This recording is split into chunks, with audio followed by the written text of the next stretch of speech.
I love stories. I kind of think that we all do. I mean, that's why movies are so popular. Books are still around. We just naturally, as humans, we love stories.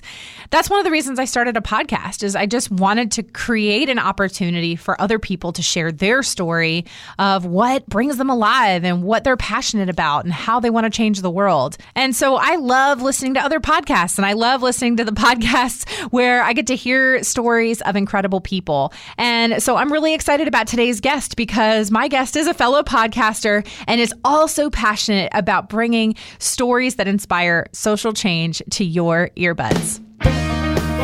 Welcome to Business with Purpose. I'm your host, Molly Stillman of Still Being Molly, and this show's all about bringing you the stories behind the brands, companies, and small businesses that are changing the world. Each week, I interview an entrepreneur, CEO, nonprofit director, or just an incredible person who's trying to make a positive impact, not only through their personal life, but also with their career. My goal is to show you that no matter what you do for a living, you can make an impact wherever you are. My guest this week is Camille Laurente, the CEO and founder of Hueman Group Media, a company that creates story-driven, high-caliber podcasts that inspire social change. But real quick, before we get to our conversation, I just have a quick message for my ethical and sustainable brand owners. Are you looking to make your business explode in 2020 and beyond? My girl, M. Sexton, CEO of the Flourish Market, and I are hosting the Get After It Getaway in Nashville, Tennessee, January 12th through 14th, 2020. This retreat is designed specifically for you as an ethical or fair trade brand owner. We're going to be tackling topics like getting after courage, reframing your marketing message, pitching boutiques and wholesaling, social media and email list game plans, time management, focus, branding hot seats, trend forecasting, growing your bottom line, so many things. It's going to be absolutely incredible. It's going to be life-changing for you and your business. So for more information and to register, visit stillbeingmolly.com/retreat. Now on to my chat with Camille. Camille, I am so honored to have you on the show today. How are you doing? I'm doing great. How are you? I am fantastic. And I'm always excited to talk to my guests, but I'm just really excited to hear your story, because what you are doing at Hueman Group Media and Sincerely Human, I mean, you are just... You're the epitome of somebody who is changing the world through what you do for a living, which is, why I have people on this show. So I just am really looking forward to you sharing your story. So we're going to dive right in, and I'm going to have you give us the Camille 101. So tell us who you are and how you kind of got to where you are today, doing what you're doing with Hueman Group Media and Sincerely Human. Yeah, sure. Well, first of all, thank you for having me. Of course. So we started, actually, the idea for Sincerely Human started around 2016. So it was right after the elections, and we were just bombarded with negative messages and sort of hate speech on social media.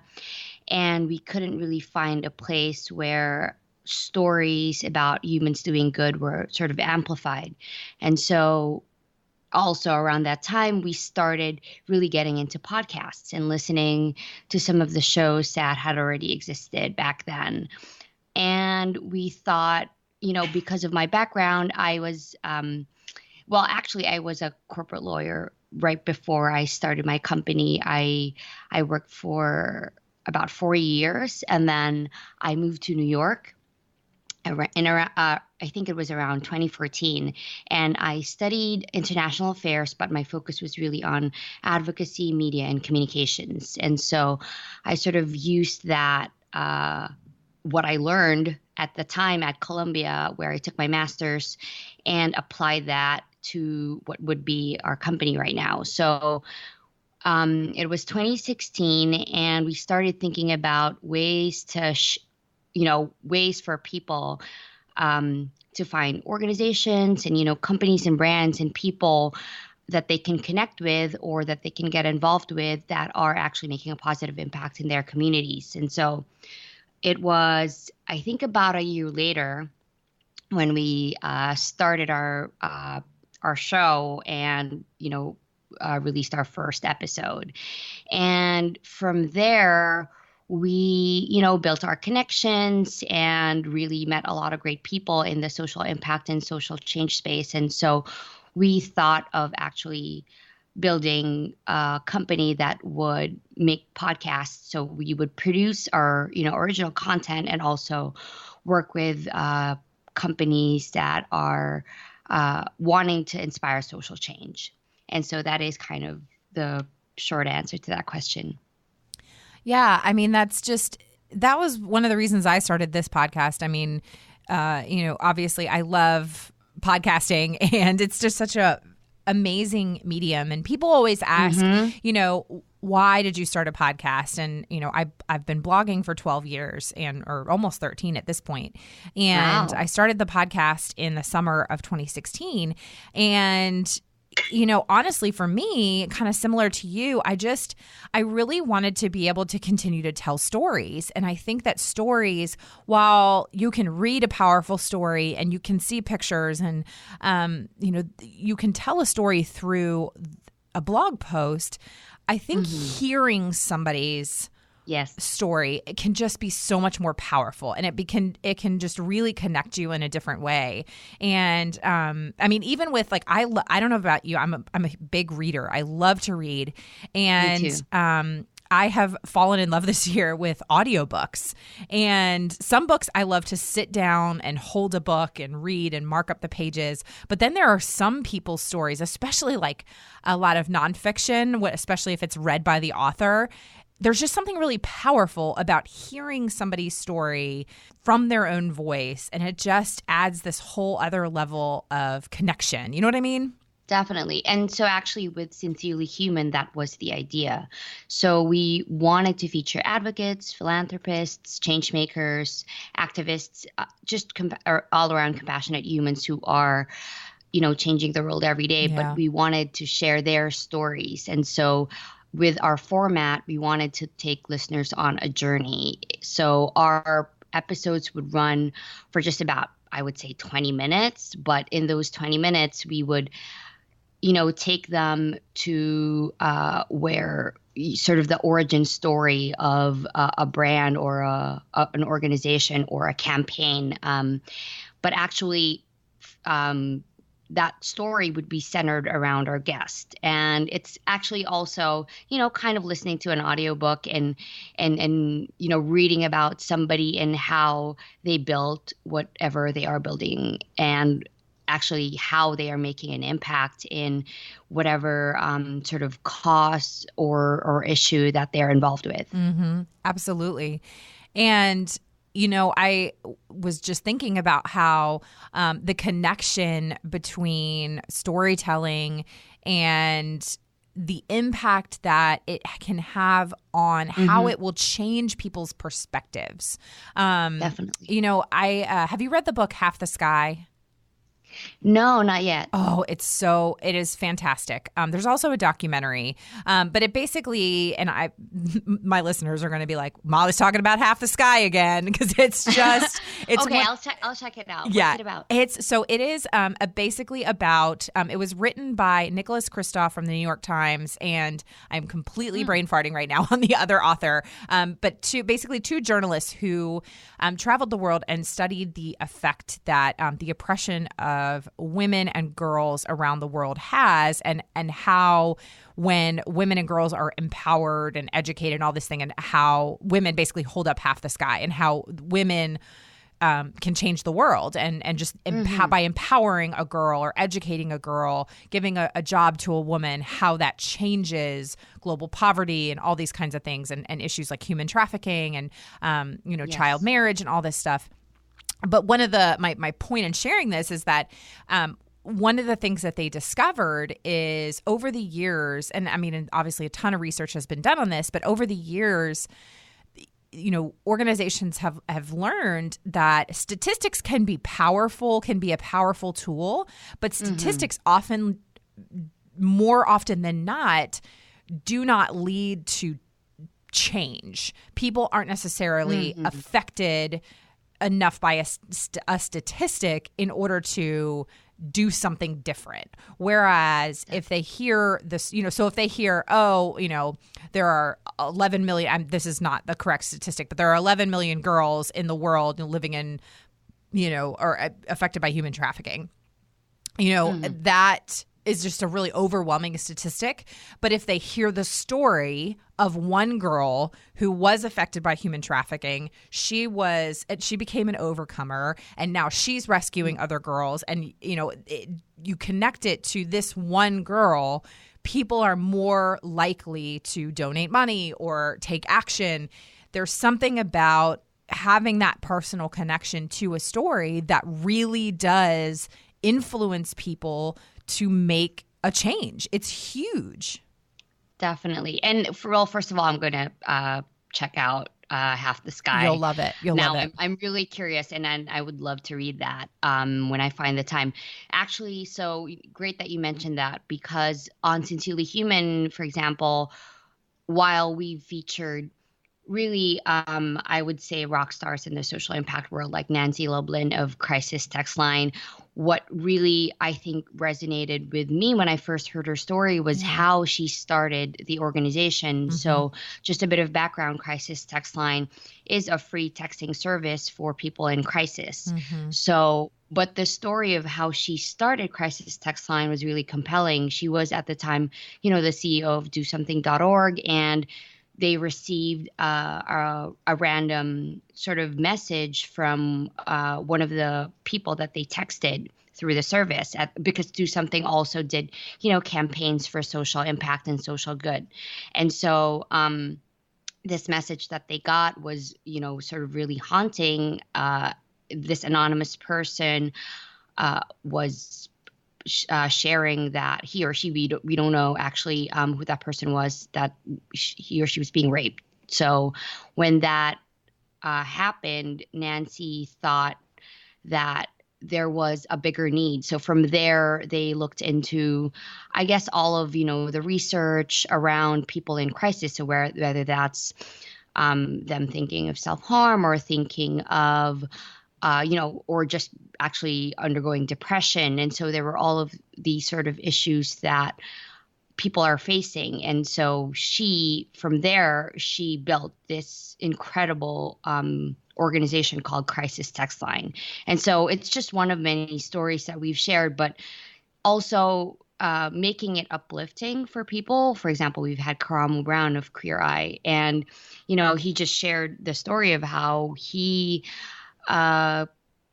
actually was discovered and how he actually joined the Netflix show Queer Eye, and all his challenges that he's been through and how he overcame those. So it's really a diverse range of stories. But also for our other shows, for example, we are also focused on singular issues like gender equality, women empowerment. Our other show is called The Fix, and it's hosted by Michelle King. There we feature more of, I would say, business leaders, also celebrities, entrepreneurs who are, building a gender equal world. So we kind of run that sort of spectrum of issues, but really focused on storytelling as well. Absolutely. We can't drive home the point enough, honestly, about the impact that storytelling can have. I would also, one of the things that I love about what you do as well is just this really intentional kind of spreading of kindness. And that can sound, sometimes we hear like, oh, be kind. And that can sound really fluffy and, it can sound very like, it looks really pretty on a mug or a t-shirt.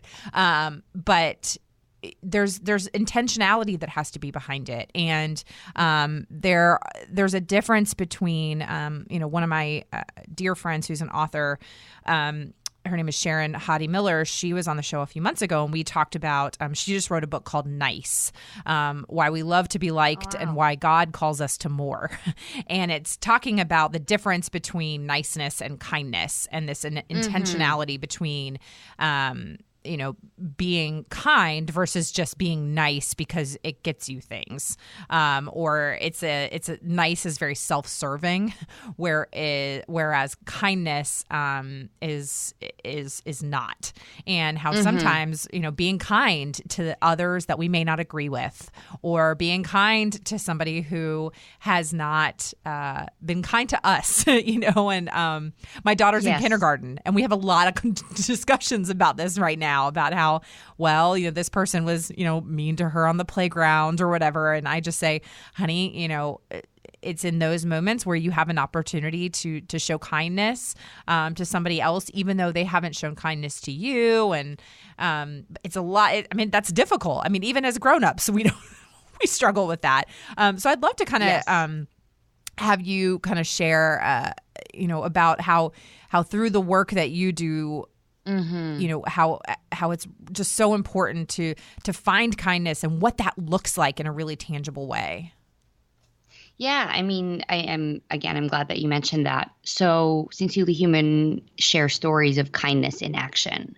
So when we say kindness in action, we just find, pockets of kindness, but also stories of people who have devoted their entire lives to actually, show empathy and compassion and solve issues that, they may not have experienced personally, but they have seen through the lives of other people.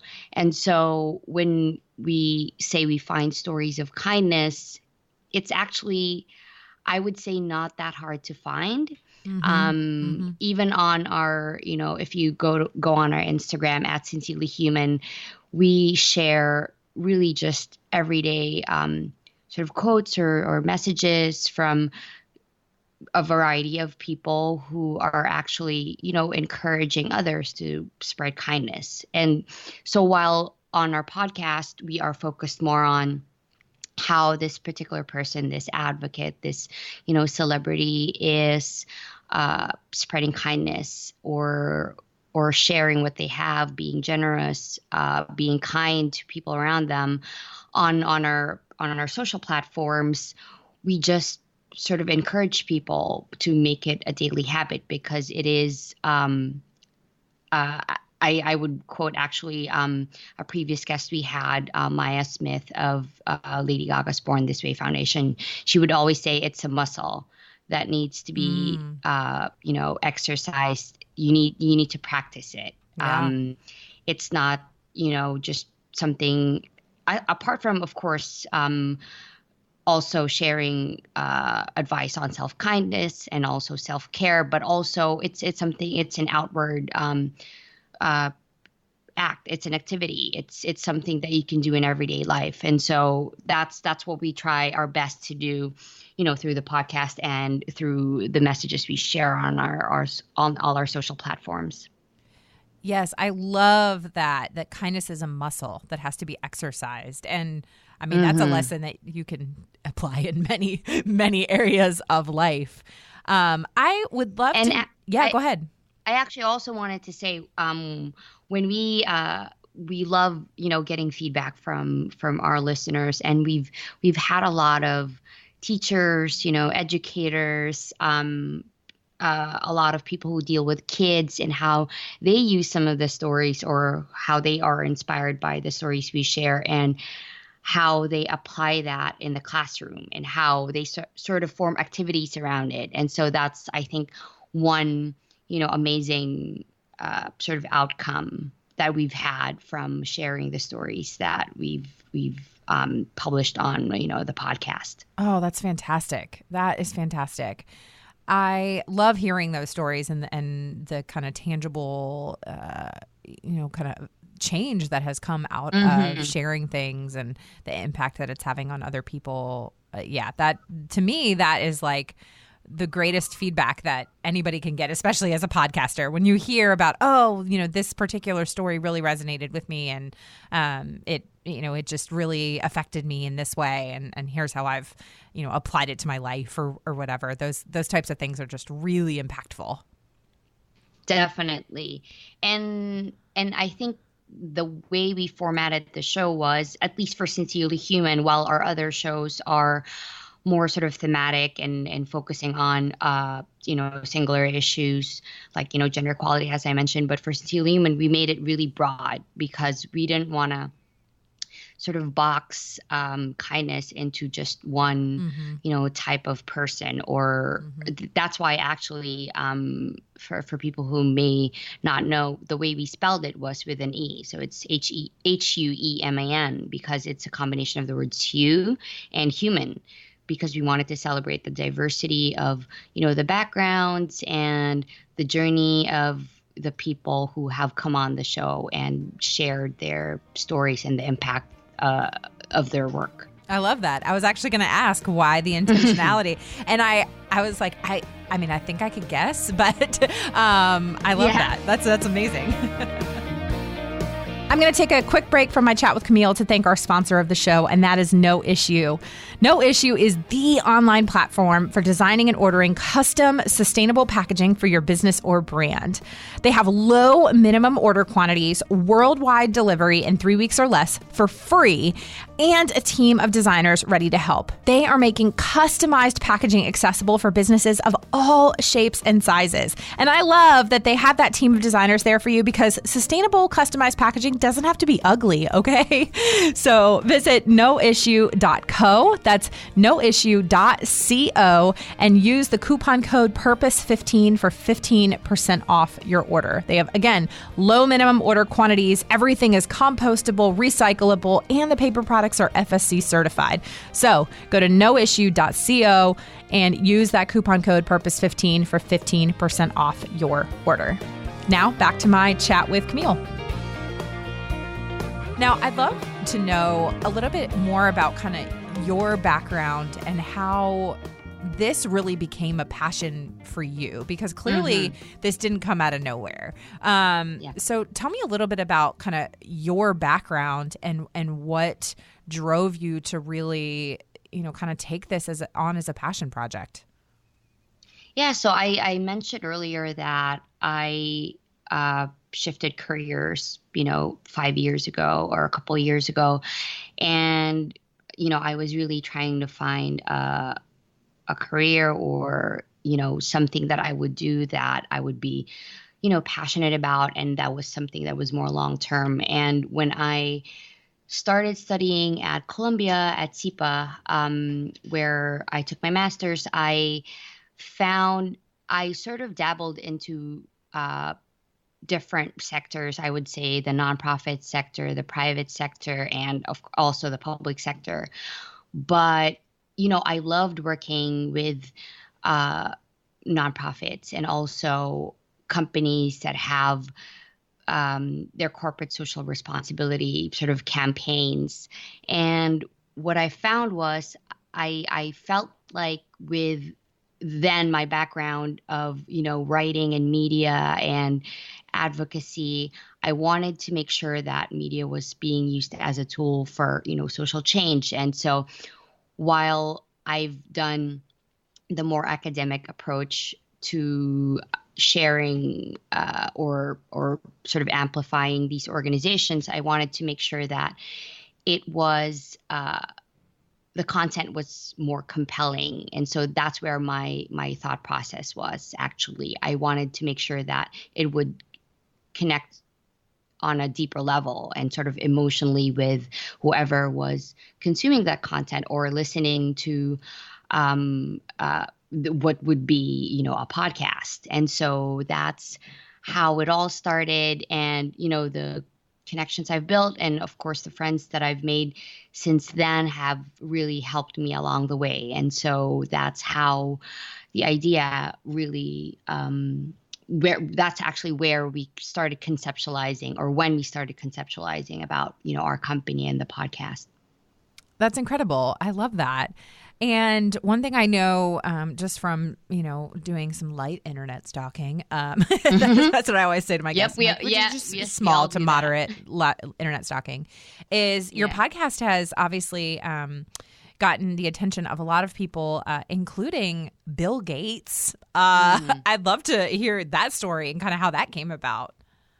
Yeah, well, again, I love sharing this. When I speak or when I talk to people, one of our favorite stories that we've shared, and actually that we've met, is from a girl. Well, she's a teenager now, named Emma Yang. So when we interviewed her, she was 13 years old. Wow. She's a coder. She started coding, I believe, when she was 6. And she worked on an app called Timeless, which is an app for Alzheimer's patients. The app is a facial recognition app, but also it's a way for patients to connect with their loved ones. So for them to remember events, remember faces. And so we were really obviously blown away by her work and how she is actually devoting her life and her skills to making a positive social change. And so when we featured her, we also shared the story with a writer at Fast Company who picked it up and wanted to also write about her. So when we built that relationship and she heard the story on our podcast, she wrote about it, and we, with the writer and myself and everybody else, all the generous people who heard her story, we were able to help her raise money to finish her app. Because at that time she was still developing it. And so when the article got published, Bill Gates read it and shared it. And I would say he was also very impressed by Emma's work, because I know that Bill Gates is also involved with a lot of work in, towards Alzheimer's research. And so we were really super proud of, Emma and how that all turned out. That's absolutely incredible. I mean, to be able to spread a story like that, and what an incredible thing she's doing. That's amazing. Definitely. Yeah. I would say also, your listeners, if you know someone who is affected by Alzheimer's, or if you're just curious about it, you definitely need to check out her app. It's called Timeless. Yeah. Kids like that, young women like that, I should say, they give me hope for the next generation. Mm-hmm. They're brilliant. Go ahead. No, I was just going to say on that note about, young women and teenagers making a positive impact. So this weekend, we met with another inspiring young woman named Alexandria Villaseñor. She is one of the youth climate activist leaders. I don't know if there's a more appropriate title for what she is doing, but she works with a lot of the youth climate activists that we've been seeing, including Greta Thunberg, who has been on the news a lot lately. But she is also spending her time outside of school, lobbying and really creating awareness around climate change. And so it's just been not just inspiring for our listeners, but also for us as a team, us as adults working on what we're working on at Human Group Media. And so we really also take inspiration from them. Absolutely. They inspire me every day, and I know they are inspiring literally millions of people around the world. Yes. Camille, this has been just an incredible conversation, and I'm so thankful for the work that you're doing and the stories that you're sharing. And obviously for the listeners, I will have all of the links to Human Group Media and the Sincerely Human podcast and more, and how you can get in contact with Camille in the show notes. But before we go, Camille, I have just a couple of fun, lighthearted, kind of get to know you questions that I ask all my guests at the end of this show. And it's one of my favorite parts of the show because it just helps us to get to know you a little bit. So, Camille, are you ready for the get to know you round? Yeah, sure. I mean, I am not prepared, but let's go for it. No, you are all good. That's the point. It's off the cuff. Okay. All right. Question number 1. If you were able to live to the age of 90 and retain either the mind or the body of a 30-year-old for the last 60 years of your life, which would you want? The mind. The mind? All right. Yep, definitely the mind. I like it. All right, question number 2. If you are a professional athlete, so think like baseball player, you know how they all have that walk-up song that like hypes them up before they go up to the plate to hit the ball? What would your walk-up song be? Oh, man. Now, this one is hard. Oh, God. My walk-up song be? Okay, so just a bit about me. I don't listen to a lot of, the more upbeat, sort of empowering songs. I listen to a lot of indie songs, and they're not, I wouldn't walk up to that song playing in the background, because some of them are pretty sad, or even if they're upbeat, they're more like, just about everyday life. Yeah. And so I would have to pass on that question, unfortunately. Oh, that's okay. I totally have to think that through. I totally understand.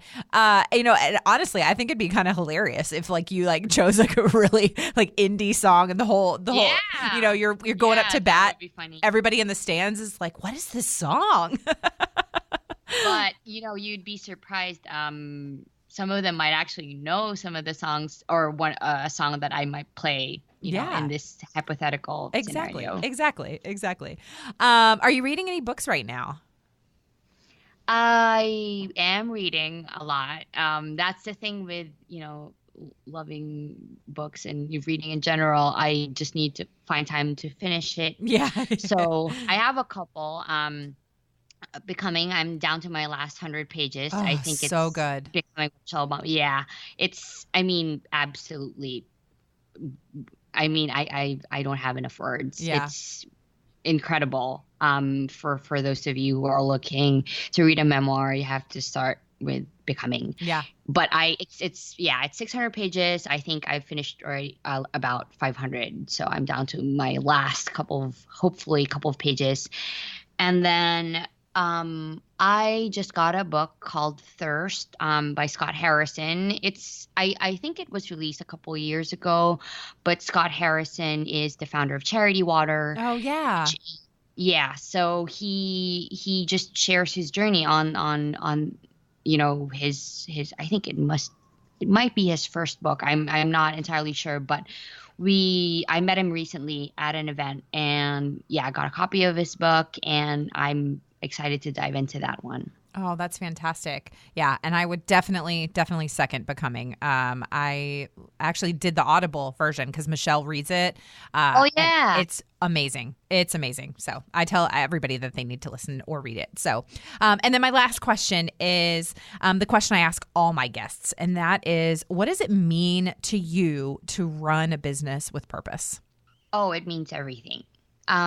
Because coming from, my corporate law background, that was really what I was looking for. And so when we started the company, we wanted to have a mission, but at the same time, not just make that lip service. I know that we use mission driven a whole lot in business and in the professional world, but I wanted to make sure that we, kept at, we would just keep working on, that mission for the rest of, our lives. And so having a business with purpose would actually mean myself devoting my time and, and my skill set and everything else towards the mission of, making a positive social change through storytelling and through our podcasts and all the content that we put out. I love that. That is a beautiful kind of mantra. And like I said earlier, I really admire the work that you're doing. So, Camille, thank you. Thank you so much for coming on the show and for taking time out of what I know is a busy day, busy schedule to share your story with us. So thank you so much.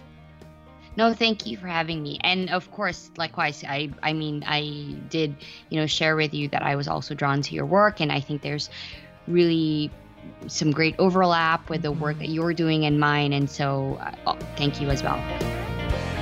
I'd love to know what you loved about this episode or something that you learned. If you do, let me know on social media. You can find me at Still Being Molly or at Business with Purpose Podcast on Instagram or Facebook. And don't forget to use that hashtag Business with Purpose Podcast. Thanks again to our sponsor, No Issue. Check out noissue.co for all your sustainable, customized packaging needs and use the code PURPOSE15 for 15% off. Thanks so much for listening to this week's episode. If you're a first-time listener, welcome, welcome, welcome. Be sure to visit the archives for past shows featuring amazing entrepreneurs who are quite literally changing the world with their businesses.